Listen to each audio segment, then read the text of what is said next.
గోశాలలో ఆవులు చనిపోయాయని భూమన కరుణాకర్ రెడ్డి అవాస్తవాలు ప్రచారం చేస్తున్నారని మండిపడ్డారు టీటీడీ పాలక మండలి సభ్యుడు భానుప్రకాష్ రెడ్డి. భూమన గోశాలకు వచ్చి నిరూపించాలని ఆయన ఛాలెంజ్ విసిరారు. భూమన అసత్యాలను ప్రచారం మానుకోవాలని, లేకపోతే లీగల్ గా కఠిన చర్యలు తీసుకోవాల్సి వస్తుందని హెచ్చరిస్తున్న భానుప్రకాష్ రెడ్డితో మా ప్రతినిధి దామోదర్ ఫేస్ టు ఫేస్.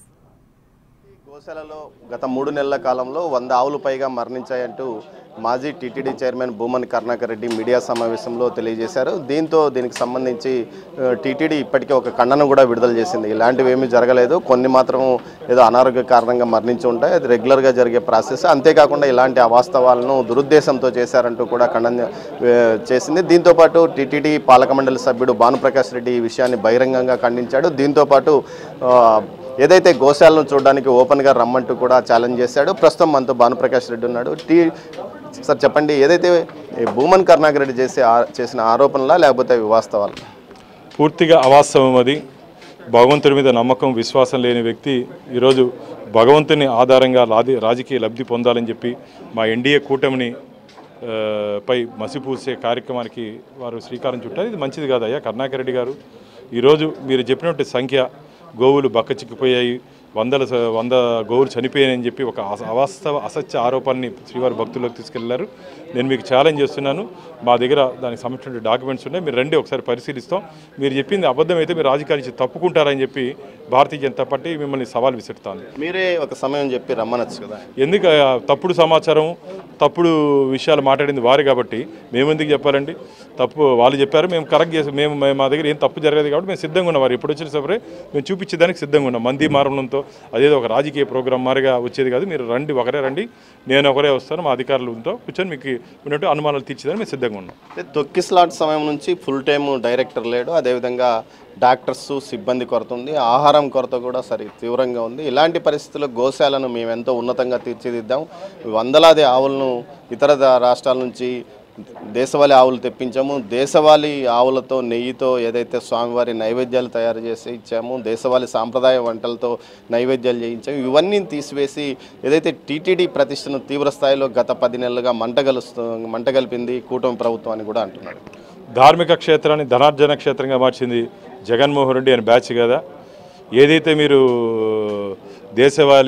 దేశవాళీ సరుకులు అంటున్నారో, అంటే దాని ఏమంటారు, ఆర్గానిక్ పేరుతో మీరు ఏదేదో ఉత్పత్తులు తెచ్చారో అవన్నీ వాస్తవాలు కాదని మా విజిలెన్స్ నివేదికలో వచ్చింది. అందుకనే మీరు ఇచ్చినట్టు 82 పుస్తకాలు కూడా తిరుమల తిరుపతి దేవస్థానాల్లో కైండ్గా అంటే వస్తువు రూపంలో ఇచ్చినటువంటి వారికి ఎప్పుడు కానీ దర్శన బాండ్స్ ఇచ్చినటువంటి లేదు, పాస్బుక్లు అవన్నీ మీకు కావాల్సిన వాళ్ళ దగ్గర చేయించుకుని వారికి 82 పాస్బుక్స్ కూడా ఇచ్చారు. అన్నీ గత ధర్మకర్తల మండలిలో మేము రద్దు చేయడం జరిగింది. భగవంతుడి దగ్గర కూడా దాంట్లో కూడా అవినీతి జరిగింది. ఆర్గానిక్ పెడితే ఆర్గానిక్ కాదని చెప్పి మా దగ్గర నివేదిక ఉంది. రాబో రోజుల్లో ఎవరెవరు సప్లై చేస్తారో అందరూ జైలుకి వెళ్ళే ప్రమాదం ఉంది. దీంట్లో ఎవరెవరు వాటా వచ్చిందో అందరిని కూడా జైలుకి పంపిస్తామని చెప్పి నేను తీవ్రంగా బిగ్ టీవీ ద్వారా నేను వాళ్ళని హెచ్చరిస్తున్నాను. ఏదైతే ఈ ఆవులు దేశవాళీ ఈ ఆవులు గోశాలకు సంబంధించి మీరు ఎప్పుడైనా తనిఖీ చేశారా? అక్కడ ఎలాంటి పరిస్థితులు ఉన్నాయి? నేను మొన్నే గోపూజ రోజు వెళ్ళొచ్చాను, దాన్ని సందర్శించి వచ్చాను. చాలా బాగున్నాయి అక్కడ. కానీ అనారోగ్యంతో ఏ గోశాలైనా గోవులు చనిపోయే ప్రమాదం ఉంది. అలా ఈ 3 నెలల్లో కొన్ని గోవులు చనిపోయినమాట వాస్తవం. ఒక గోవు పాపము ట్రాక్ మీద పోతూ రైలు ఢీకొని ఒక గోవు కూడా చనిపోయింది. కాబట్టి ఎక్కడ పొరపాటు జరిగింది, ఎవరు పొరపాటు చేస్తారో వారి మేము చర్యలు తీసుకుంటాం.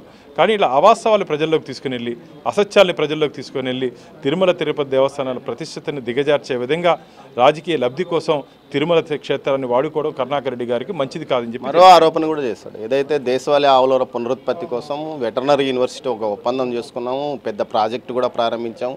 కనీసం ఆ ప్రాజెక్టును కూడా ముందుకు నడవనీయకుండా ఎక్కడికెక్కడ టీటీడీ పాలక మండలి ప్రస్తుతం అడ్డుకుంటుందని కూడా చెప్తారు. ఆ ప్రాజెక్ట్ ఎవరి కోసం చేశారు, ఎందుకోసం చేశారు, ఎంత కమిషన్ల కోసం చేశారో పూర్తి వివరాలు మేము తొందరగా బయటపడబోతున్నాం. దాని ప్రాజెక్ట్ వెనకాల ఉన్నటువంటి ఆర్థిక విషయాలు కూడా మేము దాని మీద చూస్తున్నాం. ప్రాజెక్టులో ఖచ్చితంగా ఉపయోగం ఆ గోవులకి ఆవులకి ఉపయోగం ఉందంటే మేము ముందుకు తీసుకుపోతాం ఖచ్చితంగా.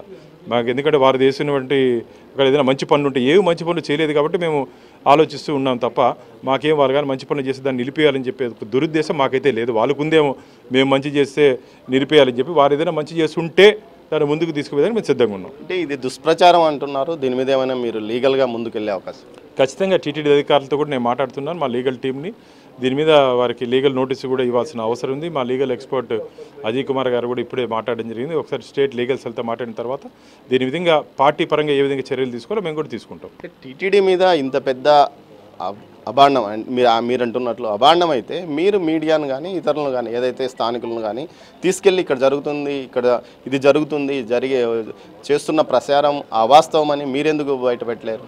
ఖచ్చితంగా టీటీడీ అధికారులతో ఒకసారి మాట్లాడి మా చైర్మన్ గారితో మాట్లాడిన తర్వాత ఏ విధంగా భక్తుల అనుమానాలు తీర్చాలి ఖచ్చితంగా ఆ విధంగా మేము తీర్చేదానికి సిద్ధంగా ఉన్నాం. ఈరోజు అందరూ శ్రీరామనవమి ఒంటిమిట్ట ఆలయంలో ఈరోజు అత్యంత వైభవంగా రాములు వారి కళ్యాణం జరగబోతోంది. దాంట్లో టీటీడీ అధికారులంతా అక్కడ ఉన్నారు ఒంటిమిట్టలు. నేను కూడా ఇక్కడ బయలుదేరి అక్కడికి వెళ్తున్నా.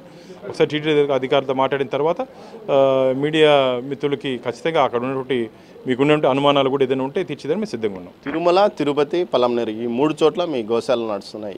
వీటినన్నింటినీ మీరు ఎప్పుడన్నా పర్యవేక్షించారా లేకపోతే పరిశీలన చేస్తారా? ఎస్, తిరుమల తిరుపతిలో ఉన్నటువంటి గోశాలను నేను పరిశీలించాను. పలంనేరుకి ఇంకా వెళ్ళలేదు. ఖచ్చితంగా వెళ్ళి అక్కడ ఉండేటువంటి గోశాలను కూడా నేను పరిశీలిస్తాను. ఓపెన్ ఛాలెంజ్కు ఆయన సిద్ధమైతే రేపు మీరు వెళ్తారా? ఖచ్చితంగా. ఎందుకు మేమే పిలిచాం కాబట్టి ఆయన కానీ వస్తే సిద్ధం. రేపు ఆయన సమయం ఇస్తే నేను వచ్చేదానికి సిద్ధం, వచ్చి చూపిస్తాను నేను. Thank you. ఏదైతే భానుప్రకాష్ రెడ్డి బంతిని కరుణాకర్ రెడ్డి కోర్టులోకి వదిలాడో, ముఖ్యంగా మీరు ఏదైతే చేసిన ఆరోపణలు అవాస్తవం అని నేను చెప్తున్నాను, మీరు రండి గోశాలకు, నేను చూపిస్తాను అసలు వాస్తవాలు ఏమిటో అంటున్నాడు. మీరు ఎప్పుడు వస్తారో రండి, ఆ సమయం మీరే చెప్పండి, మీకోసం వేచి ఉంటానంటూ కూడా చెప్తున్నాడు. దీంతోపాటు ఏదైతే కరుణాకర్ రెడ్డి అనేక ఆరోపణలు అవాస్తవాలన్నీ చేసిన ఆరోపణలన్నీ అవాస్తవాలు, ముఖ్యంగా సేంద్రియ ఉత్పత్తులు ఆర్గానిక్ పేరుతో అనేక దగా జరిగింది టీటీడీలో, వాటిని మేము సెటరైట్ చేశామంటున్నాడు. దీంతోపాటు ఏదైతే లీగల్గా కూడా ముందుకు వెళ్తామని భానుప్రకాష్ రెడ్డి అంటున్నారు. కెమెరా పర్సన్ పురుషోత్తంతో దామోదర్, తిరుపతి నుంచి.